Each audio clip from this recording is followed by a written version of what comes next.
ரஷ்ய அதிபர் புதினை சந்தித்த அதிபர் ட்ரம்ப் அதனுடைய தொடர்ச்சியாக வாஷிங்டனில் யுக்ரைன் அதிபர் ஜெலன்ஸ்கியோட பேச்சுவார்த்தை நடத்தியிருக்கிறாரு.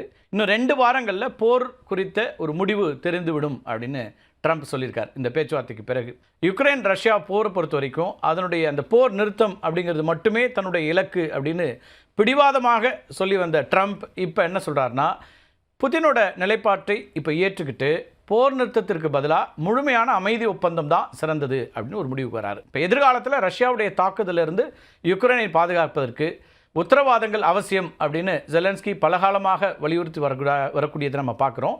ஜெலன்ஸ்கியினுடைய கோரிக்கையை ஏற்று ஐரோப்பிய நாடுகளோடு இணைந்து யுக்ரைனுக்கு நேட்டோ போன்ற ஒரு பாதுகாப்பு வழங்குவதற்கு ட்ரம்ப் ஒப்புக்கொண்டிருப்பதுங்கிறது தான் ஒரு பெரிய முன்னேற்றம் அப்படின்னு இந்த பேச்சுவார்த்தையில் பார்க்கலாம். இந்த ஜெலன்ஸ்கியுடனான ஆலோசனையை பாதியில் விட்டுட்டு தொலைபேசியில் சுமார் 40 நிமிடங்கள் புதின்கிட்ட பேசியிருக்காரு ட்ரம்ப்.